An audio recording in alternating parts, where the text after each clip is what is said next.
오전 시간에 성도에 대해서 말씀드렸습니다. 성도는 근본적으로 다른 존재들입니다. 우리가 이것을 인식하고 우리가 살아야 승리의 삶을 살게 될 줄로 믿습니다.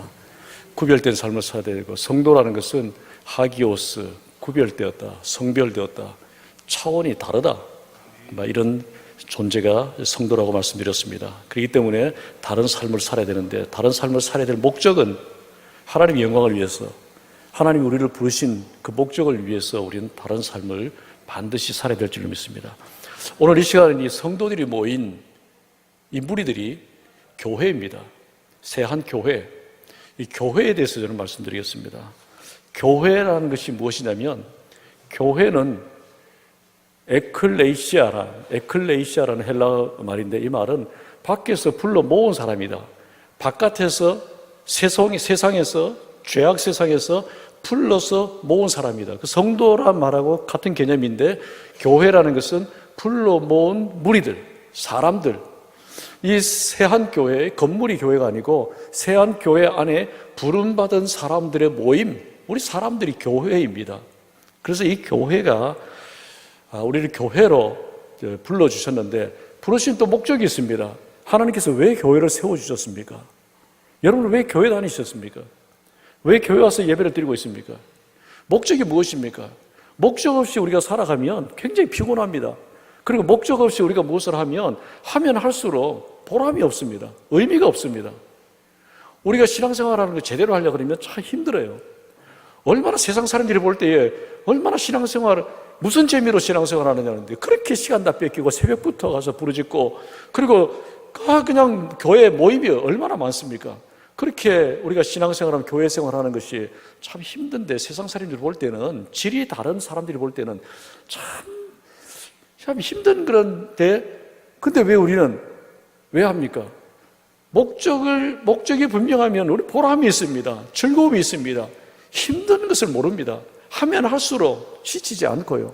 신앙생활 하면서 자꾸 낙심이 되고, 또 시험에 빠지고, 한때는 열심히다가 누가 알아주면 잘하고, 누가 알아주지 않으면 그냥 뒤로 빠지고, 누가 좀 뭐라고 한마디 듣기 싫은 그런 마음에 상처되는 말을 주면 그냥 마음 상해버리고 교회를 떠나버리고. 왜 그렇습니까? 목적이 분명하지 않기 때문입니다. 목적이 있으면요, 우리는 잘할 수 있습니다. 하나님께서 우리를 교회로 불러주셨는데, 그럼 교회로 불러주신 하나님의 목적이 무엇입니까? 우리가 이것을 놓치게 되면 여러분의 신앙생활은 아무런 의미가 없습니다. 이 교회가 120년 동안 이 기독교 역사의 그 어떤 유서 깊은 교회라 할지라도, 우리가 이 목적을 모르고 신앙생활을 120년이 아니라 240년을 신앙생활하는 그런 교회가 될지라도 의미 없습니다. 하나님께서 교회를 불러주신 분명한 목적이 있다고 말씀하시고 계십니다. 마태복음 28장 19절 말씀 보면, 교회를 세워주신 교회의 존재 목적에 대해서 우리 주님은 분명하게 말씀해 주고 있습니다. 그러므로 너희는 가서 모든 민족으로 제자를 삼아 아버지와 아들과 성령의 이름으로 세례를 베풀고, 내가 너희들에게 분부한 모든 것을 가르쳐 지키게 하라. 모든 민족을 제자로 삼고, 가서 제자 삼고 세례 베풀고 지키게 하라. 동사가 많이 나오지만은 원래 헬라어 원어 성경에 보게 되면 주동사는 하나입니다. 가서 제자 삼으라. 제자 삼으라. 나머지는 수식하는 겁니다. 어떻게 제자 삼냐? 가서 제자 삼고, 가르쳐 지켜서 제자 삼고, 세례를 베풀어서 제자 삼으라. 그래서 교회를 세우신 분명한 목적이 하나 있다 그러면, 너희들이 교회가 존재하는 이상, 너희들이 교회 역사가 진행되는 동안 제자 삼아라. 이 제자는 가까운 국내에서는 전도이고 해외에서는 선교입니다. 우리가 때를 얻든지 못 얻든지, 힘이 있든지 없든지, 우리의 목적은 제자 삼는 것입니다. 한마디로 말하면 전도하고 선교하는 겁니다. 이게 교회의 궁극적인 목적입니다. 오늘 많은 교회가 이 목적을 상실하고 있습니다. 목적 없이 열심히 특심입니다. 목적 없이 열심히 하면 뭐합니까? 가면 갈수록 다시 돌아가야 됩니다. 목적과 방향이 없이 우리가 최선을 다하면 뭐합니까? 돌아갈 길이 더 멀어집니다. 목적이 분명하면 천천히 가도 희망이 있습니다. 갈 길이 보입니다. 여러분, 세안교회, 교회를 세우신, 특별히 한국 이 조국 강산의 초창기에 하나님께서 기름 부으신, 불여 세우신 이 세안교회가 지금까지는 어떻게 했을지라도 이제부터는 그 분명한 주님의 목적, 주님의 소원을 이루는 교회로 나갈 수 있기를 주의 이름으로 축원합니다. 여러분, 세탁소가 있는데 세탁소는 뭐 하는 거죠? 세탁소는 그 이름대로 세탁하는 것입니다. 세탁하는데 세탁하다 보면 이제 다림질도 합니다. 다림질을 하다가 어떤 세탁소가 있는데, 여기 목포에 세탁소가 아주 유명한 세탁소가 있는데, 열심히 이제 세탁소를 세운 목적이 뭐죠? 돈 버는 거예요. 돈 버는 거. 이름은 간판은 세탁소지만은 결국은 돈만 많이 벌면 되잖아요. 근데 세탁소라고 간판을 크게 걸어놨는데 거기서 세탁을 열심히 하는데 다림질도 합니다. 그런데 하다 보니까 옷수선 가게도 같이 합니다. 옷수선 하는데 나중에는 이 집에 옷수선을 얼마나 잘하는지, 세탁은 뒷전이고 옷수선하는 사람들이 주문이 미어 터져가지고 줄을 서가지고 주문을 맡기고 밤이 새도록 일을 해서 옷수선합니다. 옷수선하는 게 수입이 훨씬 많습니다. 돈은 잘 법니다. 세탁하는 것보다. 그래서 세탁 손님들을 점점 거부하고 옷수선하는데 집중합니다. 어떻습니까? 문제 있어요? 문제 없어요. 돈 벌기 위해서 하는 거니까. 그런데 문제는 없지만 한 가지 짚고 넘어야 될 것이 있습니다. 그러면 간판 바꿔야죠. 뭐라고 바꿔야 됩니까? 목포 세탁소가 아니고 목포 옷수선소로 바꿔야 됩니다. 적어도 간판은 바꿔야 되잖아요. 문제는 없어요. 돈 많이 벌어요. 세탁물이, 그 옷수선하는 게 막 미어 터지게 나옵니다. 그럼 주인은 막 신이 났습니다. 그런데, 그럼 간판은 바꿔야 되잖아요. 교회도 마찬가지예요. 교회가요, 많은 사람들이 모입니다. 왜 모입니까? 모여가지고 우리 교회는 성도 교제가 참 재밌어요. 모여서 재밌게 교제하고 친교하고 등산 가고, 교회가 무슨 운동 동아리도 만들고, 교회가 성도들 간에 너무 친밀하고 너무 재미가 있어요. 교회만 오면 좋아요. 좋아하는 사람들, 친한 사람들이, 참 인간성이 좋은 사람들이 많아요. 그래서 이 교회에 오면 인간성이 좋아가지고 수많은 사람들이 모여요. 왜? 모여가지고 재밌으니까. 등산도 하고 골프도 치러 다니고, 교회에 오면 아주 교제가 되고 친목도 잘 되고. 문제 있어요? 좋아요. 그래서 교회 사람들이 많이 모여요. 문제 있습니까? 문제 없어요. 한 가지 문제는 간판 바꿔야죠. 목포 세안 로타리 클럽 이렇게 바꾸면 돼요. 그래서 목포 시내 수많은 사람들이 모여가지고 미어터지도록, 월요일부터 토요일까지 주일까지 사람이 미어터지도록 모여가지고 여기서 뭐 친교도 하고 발표도 하고, 좋아요. 괜찮아요. 근데 간판은 바꿔야죠. 양심적이죠. 어떤 교회는요, 우리 교회는 가난한 사람들을 돕고 이웃을 잘 섬기고 막 그렇게 구제를 잘한다. 그래서 사람들이 소문났어요. 이 세안교회 정말 구제를 잘하고 정말 그 긍휼의 그 은사가 많은 사람들이 많아가지고 동네에 어려운 사람들 잘 도와주는 교회다. 소문이 나요. 그 수많은 사람들이 모여 가난한 사람들이 줄을 서고 오기만 하면 막 구제금 주고, 그래서 사람들이 막 소문이 좋아가지고 이 교회 사람들이 꽉꽉 1층 2층 막 꽉꽉 찹니다. 문제 있어요? 문제 없어요. 한 가지 문제 뭐죠? 간판 바꿔야 돼요. 뭐라고 바꿀까요? 예? 목포 세안 구제센터, 뭐 구제소 바꾸면 돼요. 그래서 옆에 건물 하나 세워가지고 목포 세안 교회가 아니고 목포 세안 구제소, 누구든지 가난한 사람들 다 와라. 얼마든지 너희들을, 당신들을 섬겨줄 것이다. 어떤 교회는 아주 노숙자들, 홈리스들 밥 잘해줘요. 그리고 한 번씩 오면 5,000원씩 이렇게 구제비도 주고 밥을 잘해요. 근데 요리, 이 주변에 가난한 사람들, 그냥 밥 먹지 못하는 노인네들, 그냥 혼자 사는 독거노인들, 이 교회만 오면 3세끼 밥을 다 해줘요. 여전도에서 조를 짜서 1조, 2조, 3조 해가지고 월화수목금도 해가지고 막 요리 경시대회 하듯이 수많은 그런 요리들을 전시를 하면서 수많은 사람들이 모여요. 그래서 이 목포 바닥에 정말 명소가 되어버렸어요. 얼마나 많은 사람들이 오는지 몰라요. 관광객들도 와요. 그냥 밥 먹으러 와요. 공짜로 다 누구든지 오면 다 밥을 먹여주니까. 교회가 좋은 일 하는 거예요. 얼마나 교회가 칭찬을 받습니까? 세상 사람들 앞에 얼마나 자랑스러운, 목포에 정말 시장도 다녀가서 경력금도 주고 막 이 교회가 그래서 믿는 사람 안 믿는 사람 다 와가지고 교회가 수많은 사람들이 모입니다. 막 주차장이 미어 터지고 주차 관리하기가 힘들고 얼마나 좋습니까? 그럼 뭡니까? 문제 있어요? 문제 없어요. 문제 뭐죠? 뭐라고 바꿀까요? 목포 무료 급식소, 급식센터, 세안교회라는 이름은 빼고 목포 세안 무료 급식소 간판 크게 걸면 돼요. 그럼 문제 없잖아요. 아무 문제 없어요. 여러분이 아무리 교회 생활하면서 선행을 많이 하고 구제를 많이 하고 이웃을 잘 돕고 많은 행사를 드리고 많은 활동들을 한다 할지라도요, 교회가 궁극적인 목적인 전도와 선교를 놓쳐버리면 교회가 아니에요. 그 무슨 교회입니까? 주님이 교회를 세우신 목적이 너희는 가서 모든 민족으로 제자를 삼아라. 너희들 모든 민족들이 제자 삼을 수 있도록 세례 베풀고 그들이 제자로서의 삶을 살 수 있도록 가르쳐서 지킬 수 있도록 가르쳐서 제자 만들어라. 너희들을 구원한 것처럼 너희들도 가서 다른 사람들을, 다른 영혼들을 구원하라고 교회를 세우시고 우리 무리들을 보내주셨는데 우리가 그 일 안 하고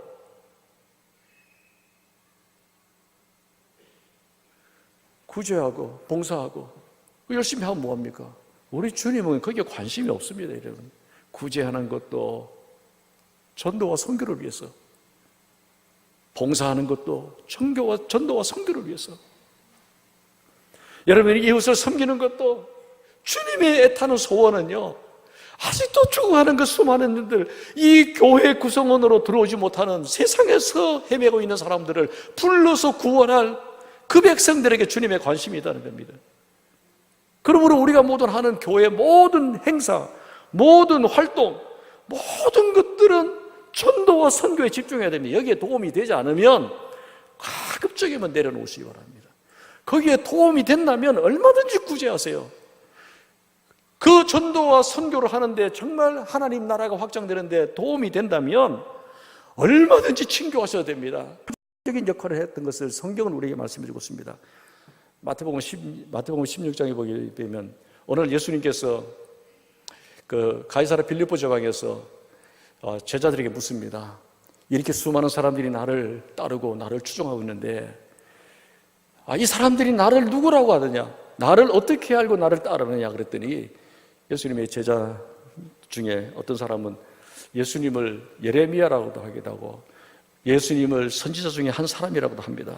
어떤 사람은 세례 요한이고 어떤 사람은 엘리야라고 그렇게 부르면서 예수님을 따르고 있습니다. 이렇게 이야기했더니 예수님께서 그 제자들을 향해서 반문합니다.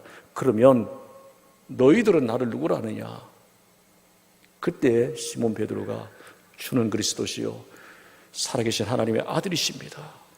이 고백을 할 때에 우리 주님이 너무 기뻐서 칭찬하시고, 그리고 이 고백한 이 베드로를 칭찬하시면서 18절에 너는 베드로라, 내가 이 반석 위에, 네가 지금 신앙 고백했던 이 신앙 고백 위에 내 교회를 세울 텐데 음부의 권세가 이기지 못할 것이라, 그렇게 말씀하시고 그 다음 절에 이 베드로에게 중요한 약속을 하나 주고 있습니다. 그게 뭐냐면 19절입니다. 같이 읽겠습니다. 내가 천국 열쇠를 내게 주리니 내가 땅에서 무엇이든지 매면 하늘에서도 매일 것이요 네가 땅에서 무엇이, 예수님께서 베드로에게 주신 이 천국 열쇠를 내게 준다. 내가 하늘에서 매면, 땅에서 매면 하늘에서 매일 것이고 땅에서 열면 하늘에서도 풀면 하늘에서도 풀릴 것이라, 이 약속을 주셨는데 이거 해석을 잘못해가지고 로만 가톨릭에서는 이게 천국 열쇠를 준다, 이 천국 열쇠가 초대 교황 베드로에게 주셨던 교황의 교권, 치리권이라고 이렇게 해석했지만 이게 잘못된 해석입니다. 성경 전체 문맥을 통해서 보게 되면 예수님께서 베드로에게 주셨던 이 천국 열쇠는 문자 그대로 하나님 나라의 문을 여는, 복음의 문을 여는 열쇠를 말하는 것입니다. 다른 말로 말하면 복음의 문을 열고 선교의 문을 열고 전도의 문을 여는 열쇠를 내게 주겠다. 베드로의 신앙 고백을 받고 우리 주님이 너무 기쁘셔서 천국 열쇠를 준다, 복음의 열쇠를 내게 주겠다. 베드로가 가는 곳마다, 가는 지역마다 복음이 증거되는 중요한 시점마다 하나님께서 마치 이 베드로를 통해서 복음의 문을 여시듯이 베드로를 사용하신 것을 성경은 우리에게 말씀해 주고 있습니다. 예를 들자면 사도행전 2장에 보면 오순절날 성령이 임하셨을 때에 베드로의 입술을 통해서 예루살렘 성 안에 있는 그 복음의 문을 열게 해주셨습니다. 베드로가 한 번 설교할 때, 한 번 복음을 외칠 때에 하루에 3,000명이씩이나 되는 수많은 사람들이 주님께로 돌아오는 그런 역사를 베드로를 통해서 진행해 나가십니다. 뿐만 아니라 사도행전 3장에 보니까 날 때부터 안진병이었던, 성전 미문에 앉았던 그 안진병에게 기적을 통해서 온 유대 가운데 복음의 능력이 나타나는 그 사건을 베드로를 통해서 확증시켜 주셨습니다. 사도행전 8장에 보게 되면 사마리아 땅에 복음이 들어갔을 때에 하나님은 이 베드로를 통해서 이 복음을 그 지역에 확증시켜 주셨습니다.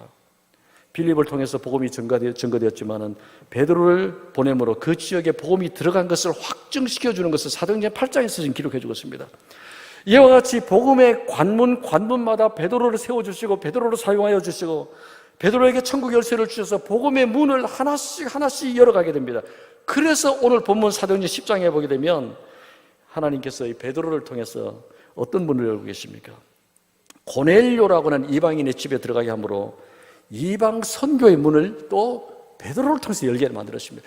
자, 이와 같이 하나님께서 주신 그 약속, 천국 열쇠, 천국 문을 여는 열쇠를 주겠다고 하면서 사도행전 2장, 3장, 8장, 10장 계속해서 베드로가 주도적으로 천국의 문을 하나씩 열어나가는 것을 보게 되면 약속을 이루어 주십니다. 오늘 본문 1절 2절 보면 이방 선교의 관문이 되었던 고넬료에 대해서 이야기를 하고 있습니다. 고넬료가 어떤 사람이냐면 가이사라에 고넬료로 하는 사람이 있으니, 이 가이사라는 지금 로마 총독부가 있는 그런 지역입니다.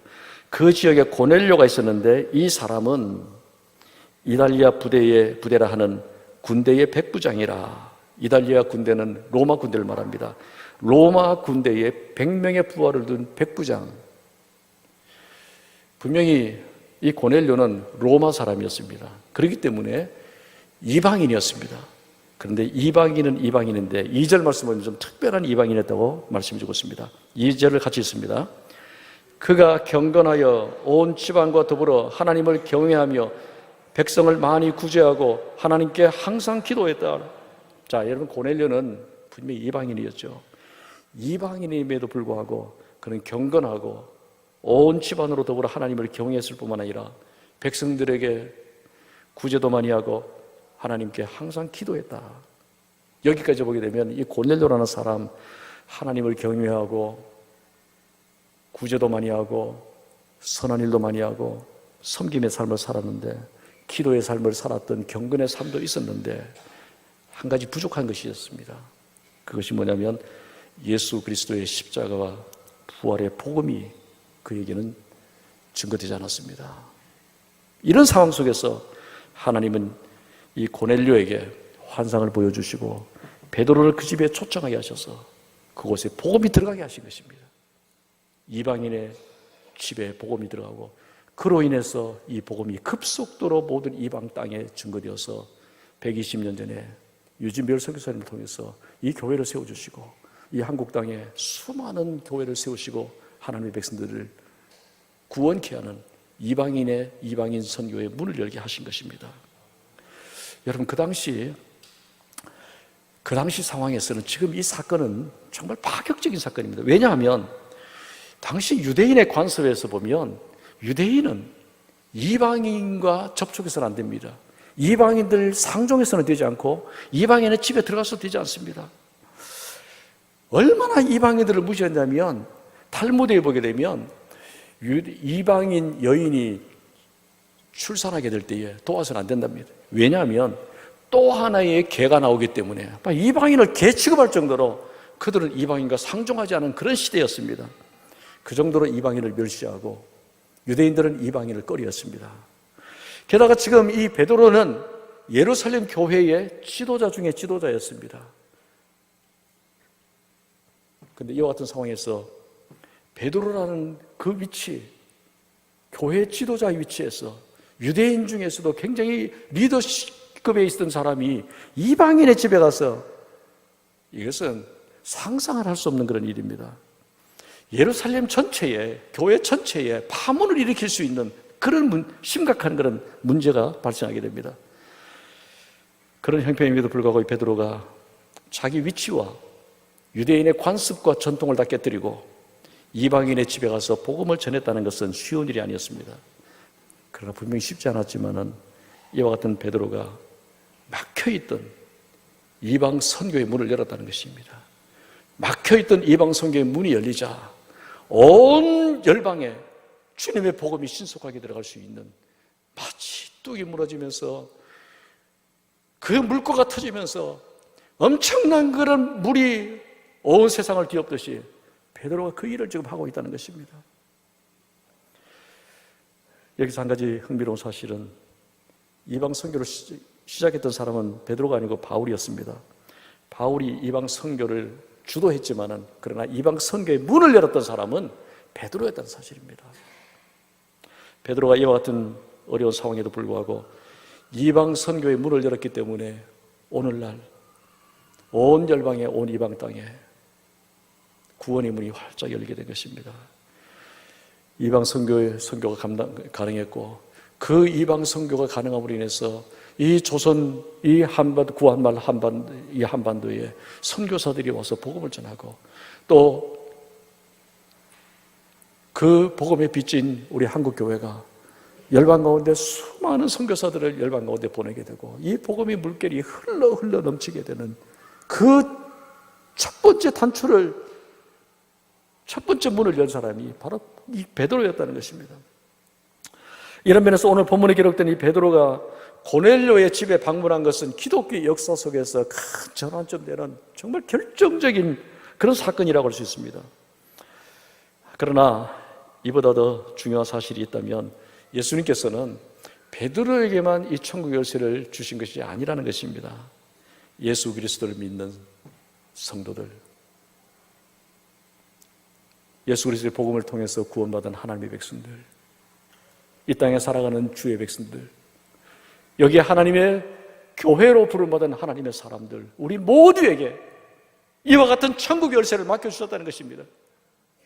베드로에게만 주신 것이 아니라 동일한 고백을 하는, 주는 그리스도시요 살아계신 하나님의 아들이십니다, 이 고백을 하는 모든 주의 백성들, 모든 이 땅의 교회 가운데 하나님께서는 이 천국 열쇠를 맡겨주셨다는 것입니다. 베드로가 그 사명을 감당함으로 인해서 온 열방의 복음의 문이 열린 것처럼 하나님께서는 또 우리를 통해서 온 열방 땅에 하나님의 복음의 그 물꼬가 터져나가기를 하나님은 기대하시고 우리에게 그 천국 열쇠를 맡겨주셨다는 것입니다.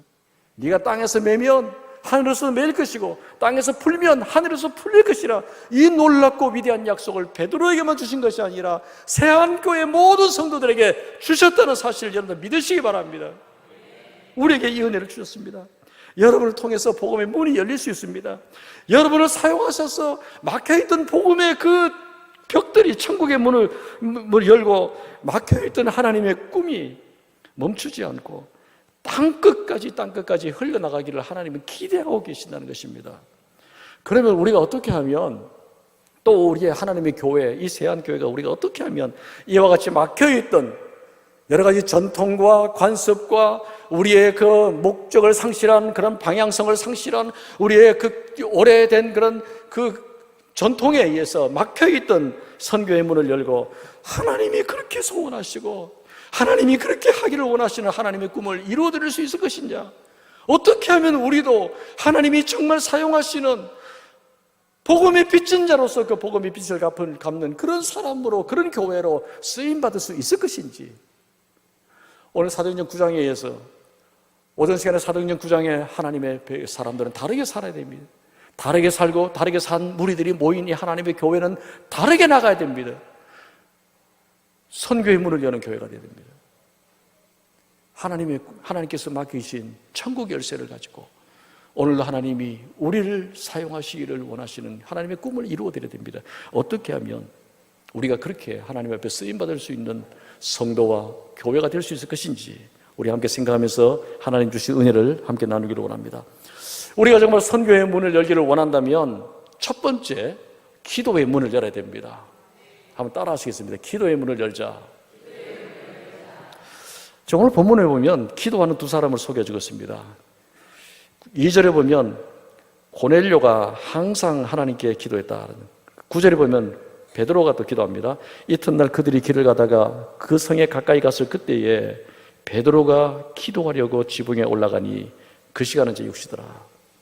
자, 제6시는 유대인의 시간인데 6시간을 더하면 12시라는 것은 정오라는 것을 우리가 잘 압니다.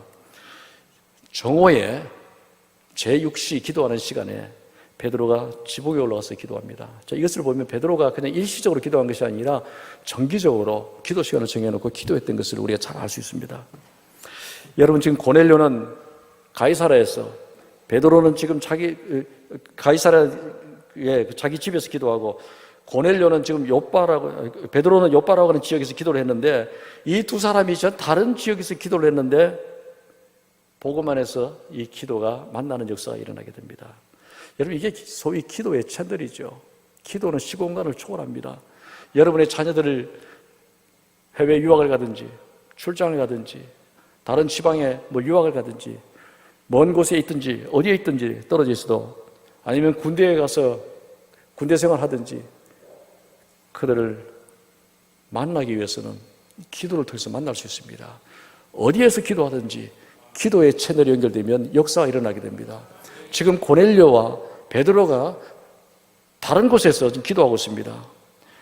때와 장소를 가리지 않은 것이 기도입니다. 모든 믿는 사람들의 기도를 연결시켜주는 채널이 바로 기도입니다. 그런 기도는 능력입니다. 기도는 놀라운 하나님의 축복입니다. 오늘 본문에서 베드로는 길을 가다가 지붕 위에서 기도를 했고, 고넬료는 가이사라라고 하는 자기 집에서 기도를 했습니다. 하나님은 이 두 사람의 기도를 연결시켜 주셔서 기독교 역사상 가장 중요한 사건, 이방 선교의 문을 여는데 결정적으로 쓰셨다는 것입니다. 이런 의미에서 저희들이 기도하지 않고는 선교의 문을 열 수가 없습니다. 그러므로 선교를 위해서 우리가 물질을 후원하고 선교사를 돕고 몸으로 봉사하는 것 중요하지만 그보다 더 중요한 것은 기도입니다. 기도할 때에 선교의 문이 열립니다. 기도해야 하나님의 그 꿈이 기도를 통해서 흘러가게 됩니다. 그러면 이 교회는 선교를 위해서 얼마나 기도하고 계십니까? 120년 전 선교사들이 이 교회를 세우시고 1대, 2대, 3대, 4대, 5대 당회장이 선교사님이셨고 6대 당회장 목사님은 목회를 하시다가 제주도로 선교를 가셨고, 이런 선교의 엄청난 유산을 가지고 태동된 이 교회 선교를 위해서 얼마나 기도하고 계십니까? 얼마나 선교를 돕고 얼마나 선교를 위해서 헌금하고, 이것을 지금 묻는 것이 아닙니다. 기도를 통해서 하나님은 선교의 문을 열어가시기 때문에 기도가 먼저입니다. 기도의 문이 열려야 선교의 문이 열립니다. 그러므로 선교를 위해서 기도하는 교회 되시기 바랍니다.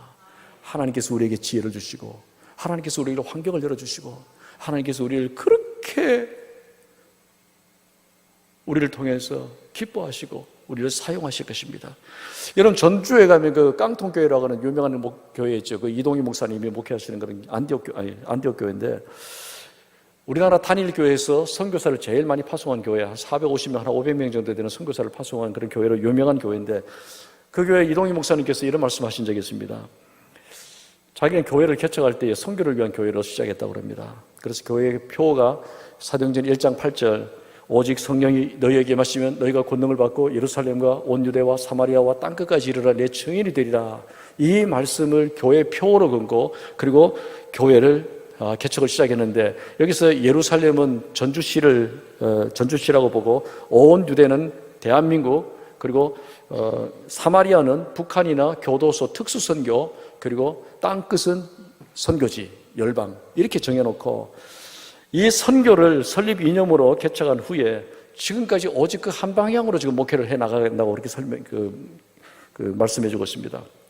그래서 이 목사님이 이 성경 구절을 딱 앞에 놓고 생각하던 중에 중요한 사실 하나 깨달았다는 것입니다.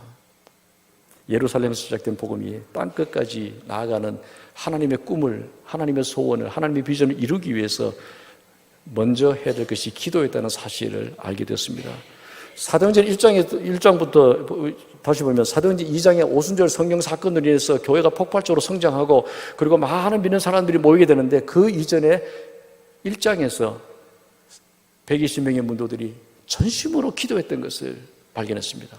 그래서 교회의 폭발적인 성장보다도 폭발적인 전도의 그 복음의 문이 열리는 것보다도 기도가 먼저였다는 사실을 그는 깨닫게 되고, 그리고 나서 얼마 안 되는 그런 처음에 초창기의 그 성도들을 정해놓고 이제 구역을 정했다 그럽니다. 전주시에 많은 그 지역이 있는데 개척 당시 그 성도들에게 기도의 그 줄을 만들어가지고 전주 시내를 뭐 A구역, B구역, C구역 나누고 A 집사는 A구역, B 집사는 B구역, C구역, 아파트도 어느 동, 어느 줄은 어느 집사, 어느 권사 담당 이래가지고 다 전주 시내, 그리고 전주 교회가 800개가 교회가 있는데 교회를 놓고 그 교회를 위해서 목사가 살아야 교회가 산다면서 그 목회하는 목사님들을 위해서 모든 교인들이 다 구역을 정해놓고 기도하기 시작했다 그럽니다.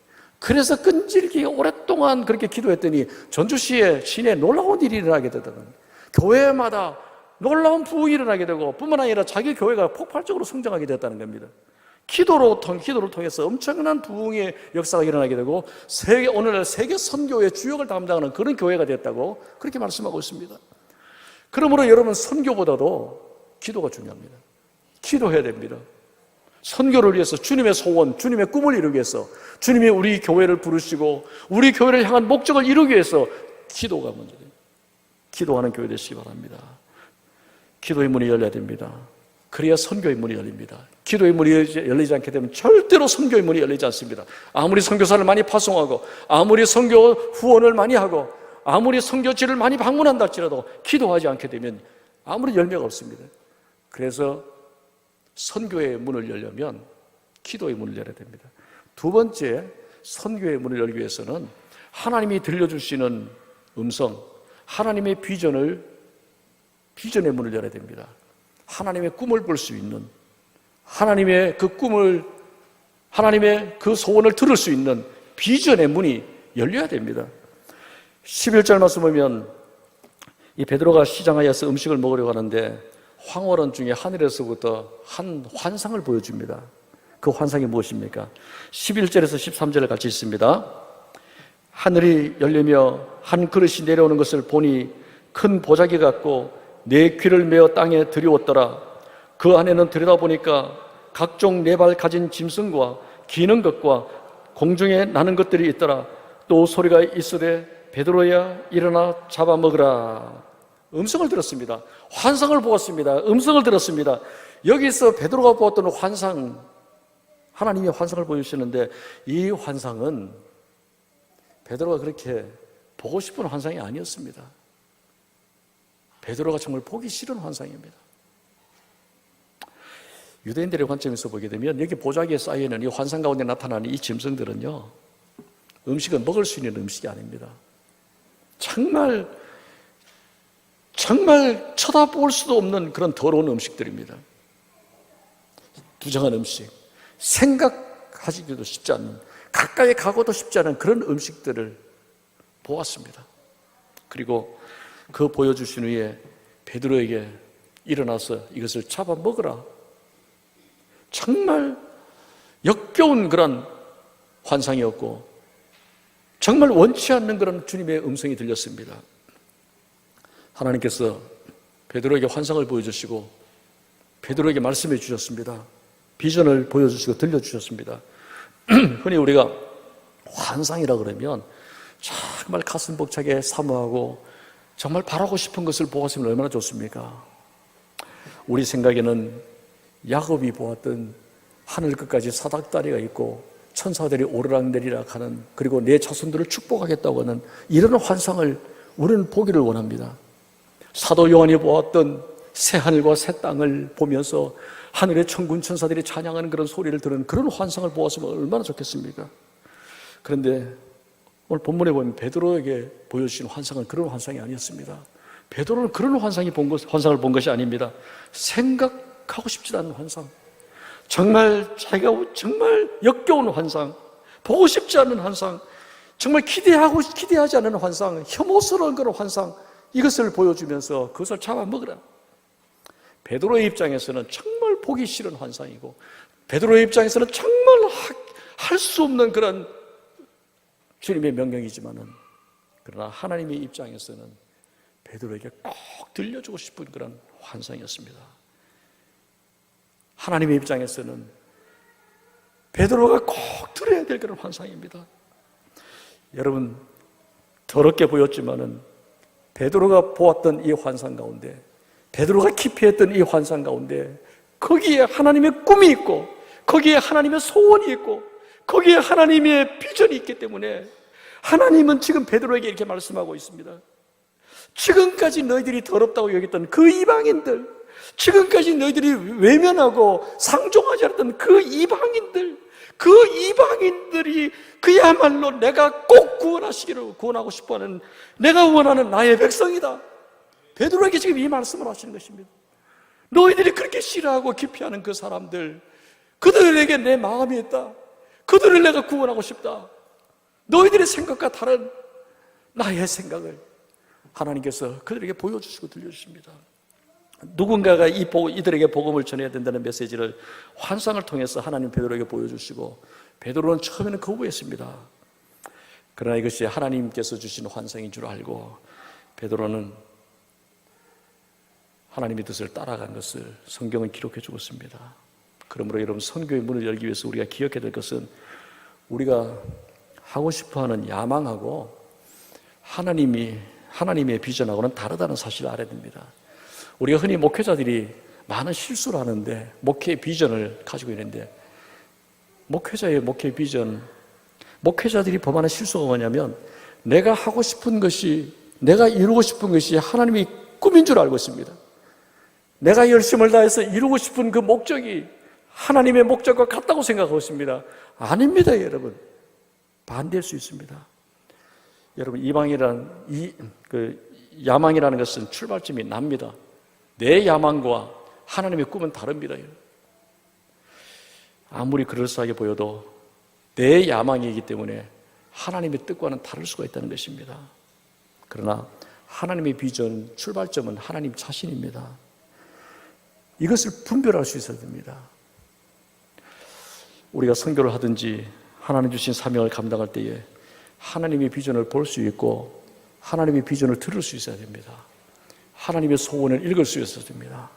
내가 원하는 것이 아니라, 우리 교회가 추구하는 것이 아니라, 우리가 하기 역겹고 우리가 하기에 정말 원치 않는 그런 일일지라도 하나님의 꿈이 어디 있는지 볼 줄 알아야 됩니다. 이 비전을 볼 줄 알아야 됩니다.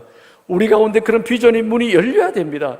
우리의 소원과 우리의 계획과 우리의 야망과 다른 하나님의 꿈을 볼 줄 알아야 됩니다. 하나님이 들려주시는 음성을 들을 줄 알아야 됩니다.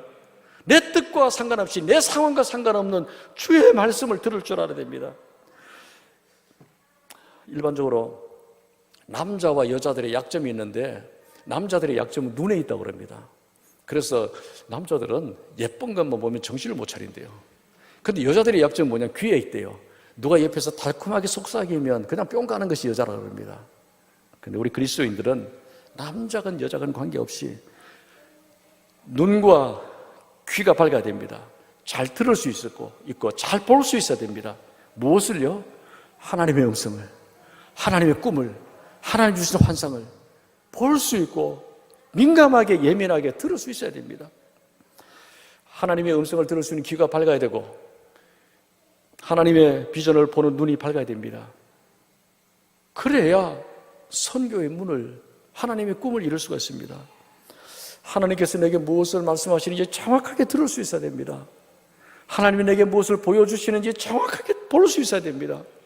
내 야망과 내 생각이 아니라, 내 형편과 처지가 아니라 하나님이 무엇을 원하시는가를 우리가 들을 수 있고 볼 수 있어야 됩니다. 그래야 우리를 통해서 하나님의 역사하기 시작합니다. 부족하고 연약하고 무능해도 하나님은 이러한 하나님의 소원에, 하나님의 비전을 볼 수 있는 사람을 들어서 하나님의 역사하실 것입니다. 우리가 그 길을 알고 그 길을 따라가기만 하면 기적은 나타날 것입니다. 막힌 길이 열릴 것입니다. 제가 잘 아는 아주 목사님이 한 분 계신데, 이 목사님 강릉에서 지금 계시는데, 그 목사님이 아들이 오락 한 7년 만인가 아들을 하나 낳았는데 이 아들이 이제 자라면서 보면 단히 나대는 겁니다. 그래서 목사님들하고 그렇게 대화를 하다 보면 이 아들이 좀 천방지축이야 그냥. 그래서 부모들이 좀 이렇게 좀 다스려야 되는데 그냥 막 놔두고 막 설치고 다니면 막 이게 감당이 잘 안 되는 그러는데 그 말을 좀 이렇게 걸어도 이름을 불러도 집중은 안 합니다.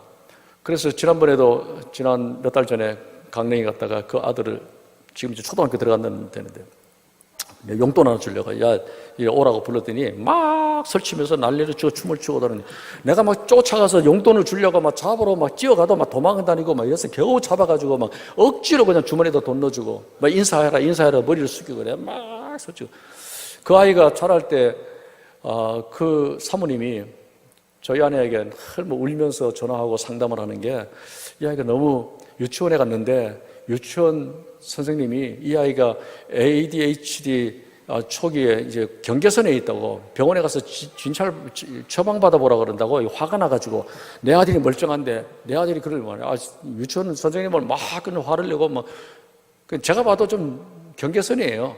제가 봐도 그러고 차 타가다 공인하는데 문제는 뭐냐면 그 목사님이 막 맨날 그 사모님이 울고 막 아이를 때문에 막 속상해 하니까 그 목사님이 하는 이야기가 이래요. 여보 괜찮아. 우리 엄마 그러는데 나 어릴 때는 얘보다 더 했대. 나 지금 목사 됐잖아. 괜찮아. 막 이렇게 위로를 하는데 그게 위로가 됩니까? 누가 봐도 그 좀 이렇게 너무 나대고 너무 설치는데 나는 얘보다 더 심했대. 괜찮을 거야. 그 목사님의 마음도 얼마나 아팠으면 그렇게 이야기하겠습니까? 부모가 그 아이 때문에 아파하는 그 모습을 보면서요, 저는 우리 때문에 아파하는 하나님의 마음을 읽을 수 있었습니다, 여러분. 그렇게 보여주려고 해도 보지 않고, 그렇게 들려주려고 해도 들리지 않고, 그렇게 쫓아가면서 복을 안겨주려고 해도 피해 다니고 도망 다니고, 이렇게 영적인 자폐를 가지고 살아가는 우리들을 보면서 아파하는 하나님의 마음을 읽을 수 있었습니다. 하나님이 우리를 보면서 어떻게 하시겠습니까? 그렇게 집중하지 못하고, 그렇게 수없이 말씀하고, 그렇게 수없이 하나님의 음성을 들려주어도 그건 나하고 관계없는 이야기야. 어느 집사가 들었으면 되지. 그렇게 수없이 제가 목회하면서 정말 제 마음에 갈등이 뭐냐면, 제가 어쩌면 그것 때문에 제가 목회를 그만두고 싶다, 선교사로 도망가는지도 모르겠습니다. 왜냐하면 설교를 하면 들어야 될 사람은 듣지 않고 안 들어도 될 사람은 은혜 받았다 그러고 헷갈리는 겁니다. 이거 그 사람은 그 정도면 돼도 괜찮아, 굉장히 성숙하고 내가 존경하는 사람인데 그런 사람은 꼭 와서 은혜 받았습니다. 은혜 안 받아도 되는 사람은 은혜를 받고요, 은혜 받아야 될 사람 누구를 겨냥해서 저기 이분에게 말하면서 시험 받을까 봐서 이쪽을 향해서 막 이야기를 하면 알아들어야 되는데 전혀 마이동풍입니다. 영적 자폐를 가지고 있는 성도들이 얼마나 많은지. 그래서 설교는 왜 해야 되지? 목회는 왜 해야 되지? 근본적인 회의가 생기는 겁니다. 하나님의 마음을 어떻겠습니까? 오늘 여러분 무엇을 보고 계십니까? 여러분 무엇을 듣고 계십니까? 예배 자리에 나와 있지만은 이 시간 세미한 가운데 말씀하시는 주의 음성을 정말 듣고 있습니까? 정말 집중하여서 하나님께서 내 인생 마지막 찬스로 경고하시는 주의 음성에 얼마나 귀를 기울이고 있습니까? 하나님의 비전을 보아야 됩니다. 그래야 하나님의 꿈을 이룰 수가 있습니다. 하나님은 이런 사람들을 통해서 하나님의 역사를 이루시기 때문입니다. 오늘도 애타게 찾으시는 그 하나님의 소원, 여러분을 통해서 이 땅 가운데 펼쳐나가시길 바랍니다. 비전의 문을 열어야 됩니다. 기도의 문을 열어야 됩니다. 여러분들의 인생 가운데 막혀있는 문이 있다면 전통과 타성과 관습에 젖어 있는 우리의 신앙생활 모든 벽을 깨뜨리고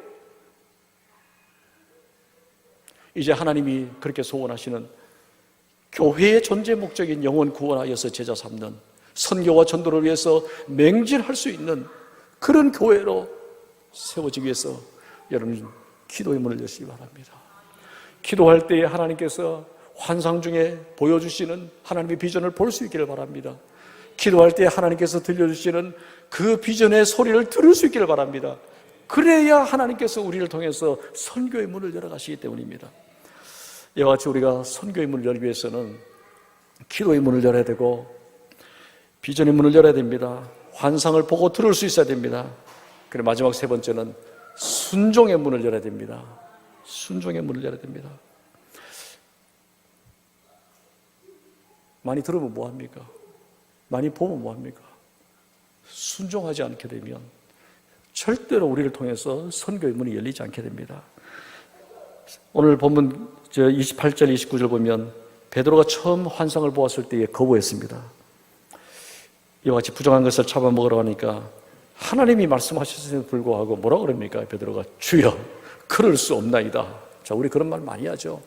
주님이 그렇게 말씀하셔도 주여 그럴 수 없습니다. 내 형편과 내 상황 주여 그럴 수 없습니다. 3번씩이나 거절했습니다.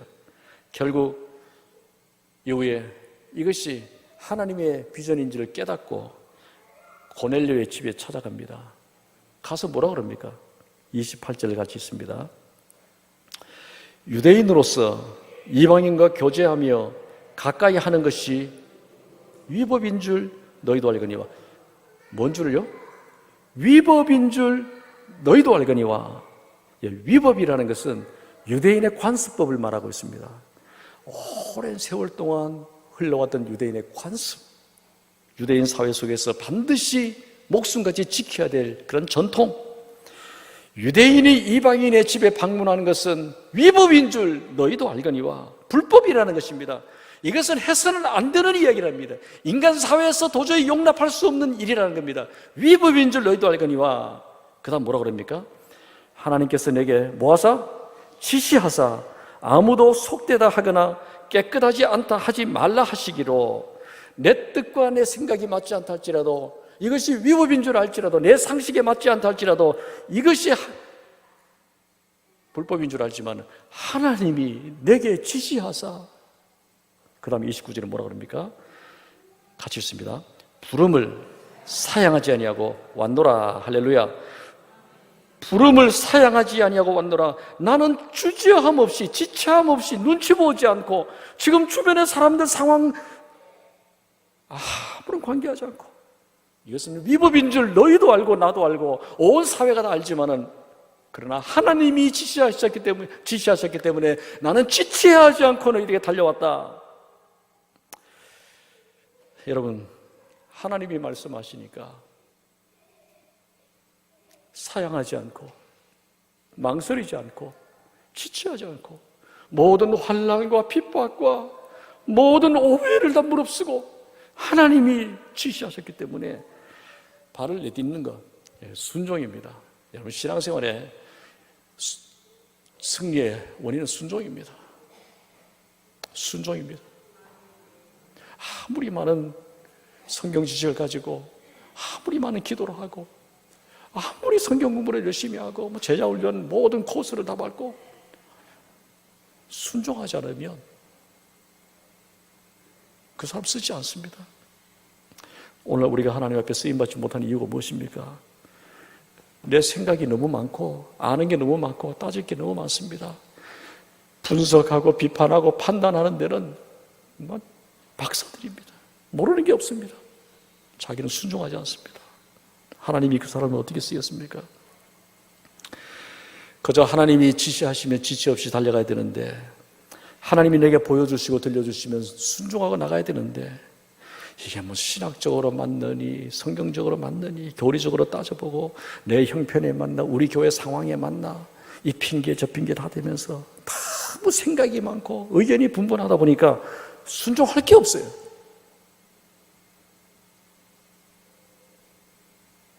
회의를 해도 하나님의 그 비전과 맞으면 일사천리로 나가야 되는데, 뭐 그렇게 그 많은 의견들이 있는지, 이 핑계 저 핑계, 이런 이유 저런 이유, 순종할 수 없는 일들만 열거를 하니까 교회가 할 수 있는 게 없어요.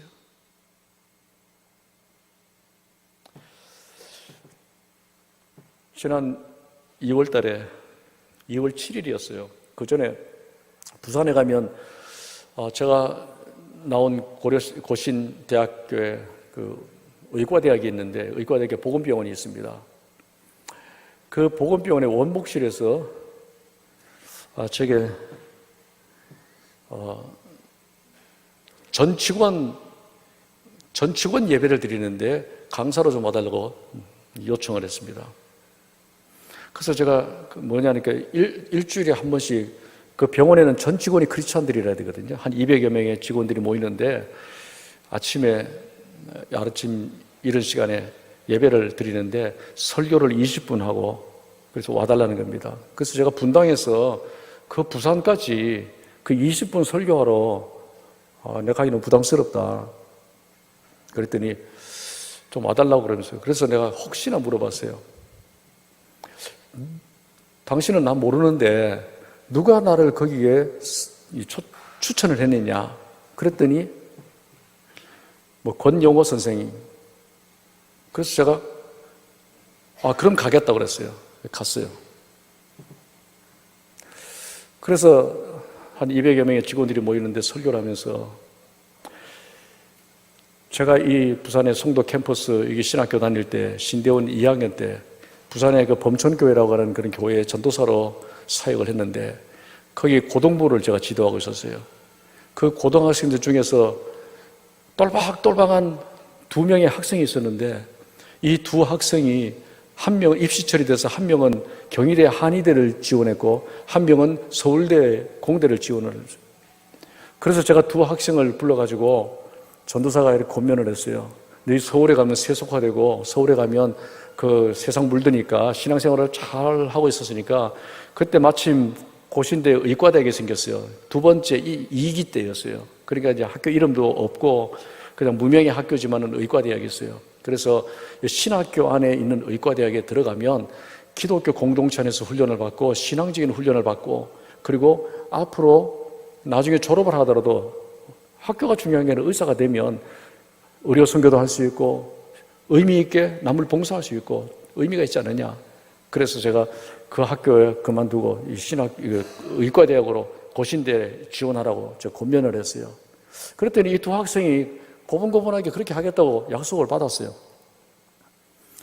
그러고 나서 그 다음날 학교 갔다 오면 또 선생님한테 야단 맞고 왔다는 겁니다. 서울대 가야 되고 서울대 실적을 올려야 되니까 막 야단 맞고 뭐 정신없는 소리 안 듣고 그런 학교가 어디 있냐고 그러고 혼나고 온 거예요. 그래서 전사님 서울에 가야 되겠습니다.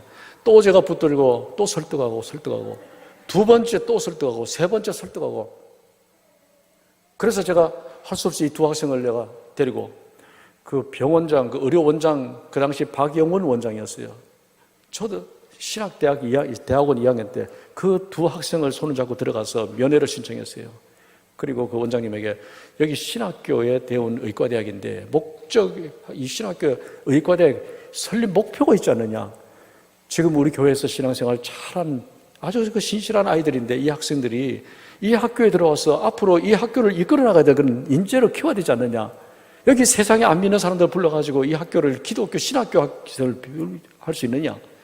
막 제가 설득을 하면서 그 원장님에게 이 학생들 가정 형편도 좀 변변치 않으니까 장학금을 주면 이 학생들 서울에 지나가는 거 포기하고 이 신학교에 바로 입학을 시키도록 하겠습니다. 그랬더니 그 자리에서 허락을 해주시더라고요. 성적이 3점 얼마 이상만 유지되면 계속해서 장학금을 주겠다는 겁니다. 그래서 이 학생들을 완전히 이제 설득을 시켜가지고 그 학교에 집어넣었어요. 그리고 나서 제가 군대에 이제 군목으로 갔죠. 그런 세월이 지나는 36년이 지났어요. 그 이야기를 그 직원들에게 이야기하면서 그때 그 똘방똘방한 고등학생 2 여러분들 누구신지 아냐고 궁금하지 않느냐고 그랬더니 조용해지더라고요. 제일 앞에 이제 가운 입고 2명이 앉아 있었어요. 제일 앞에 앉아 있는 최영식 의료원장, 권영호 부원장 이 2 학생이었다고. 그랬더니 그냥 웅성웅성대고 그랬어요. 지금 고신대 의료원, 병원장, 부원장, 고등학생 2이었어요. 그때 이름도 없는 학교에 제가 권면했을 때에 제가 신앙적으로 권면했어요. 비록 어린 고등학생일지라도 그 전도사의 말에 주님의 말에 순종하듯이 순종했더니 제가 얼마나 감격스러운지요. 그 기쁨을 제게 주셨어요.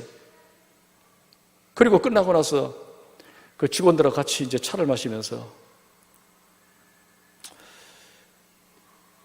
제가 그 이야기했어요. 제가 이제 선교사 간다 그랬더니 이제 의료 선교도 하고 이제 제대로 일해야 되겠다 그랬더니 여부가 있겠습니까? 자기는 자기뿐만 아니라 병원에 많은 자기 조직이 있다는 거예요. 얼마든지 원하시는 데로 가서 선교를 돕겠습니다. 그래서 그래, 이때를 위함이 아닌지 어떻게 하느냐. 잘했다.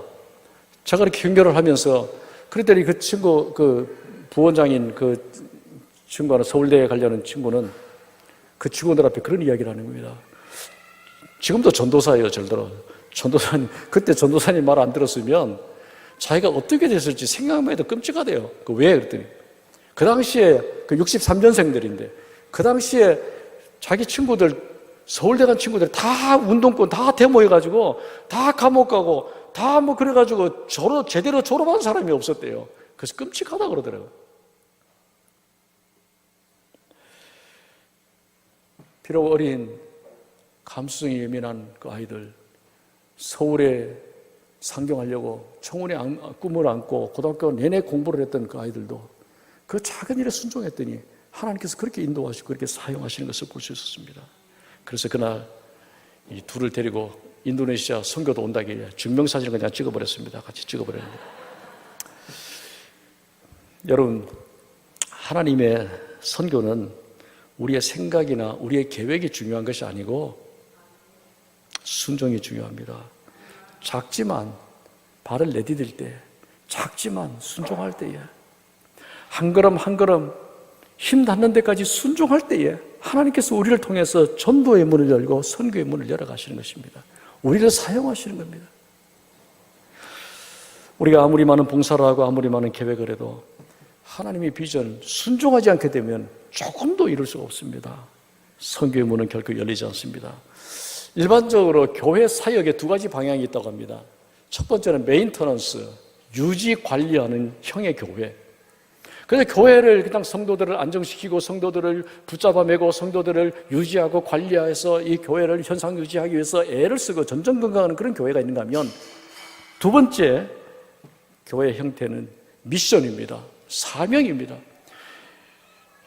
유지 관리가 아니라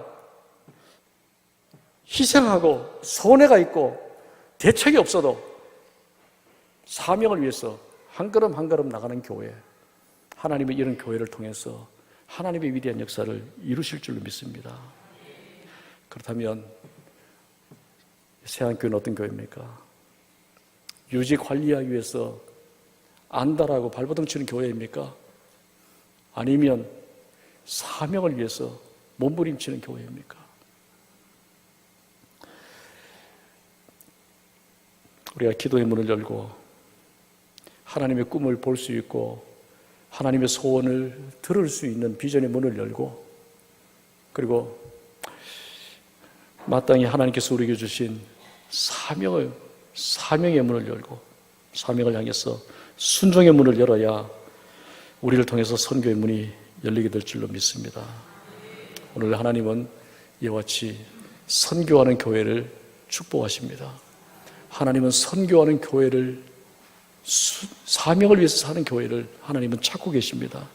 비록 우리 가운데 많은 희생이 있고 손해가 있고, 비록 우리가 여러 가지 참 많은 어려움을 감수한다 할지라도 사명을 향해서 나가게 되면 그때 하나님께서 길을 열어주시고 선교의 문을 열어주시고 상상할 수 없는 놀라운 축복의 길로 우리를 인도해 주실 줄로 믿습니다. 하나님은 지금도 우리를 순종하는 교회를 사용하시기를 원합니다. 선교를 위해서 순종하시길 바랍니다. 그리고 그 일을 위해서 우리가 힘껏 우리가 쓰임받는 그런 교회 되시기 바랍니다. 세안교회는 조국의 그 어떤 교회보다도 선교의 빚을 지고 있는 교회 아닙니까? 세안교회 성도들은 그런 신앙의 유산을 가지고 있는 정말 의미 있는 그런 성도들, 그런 교회 아닙니까? 우리 한 사람 한 사람이 얼마나 많은 선교의 빚을 지고 있는 그런 성도들입니까? 그렇다면 오늘 여러분에게 들려주시고 보여주시는 하나님의 비전 앞에 순종하시기 바랍니다. 얼마나 순종하고 계십니까? 내게 들려주실 때에, 내게 보여주실 때에 순종하시기 바랍니다. 기도하시기 바랍니다. 기도할 때에 보여주시고 들려주시고 말씀해 주시고, 그리고 그 말씀 붙들고 주님이 우리에게 주신 그 사명을 향해서 한 걸음 한 걸음, 작지만 초라하고 부족하지만 순종할 때에 하나님께서 더 많은 것을 채우셔서 위대하게 우리의 교회와 우리 성도들을 사용해 주실 줄로 믿습니다. 여러분, 남은 인생 이와 같이 여러 기도의 문을 여시며 사시기 바랍니다.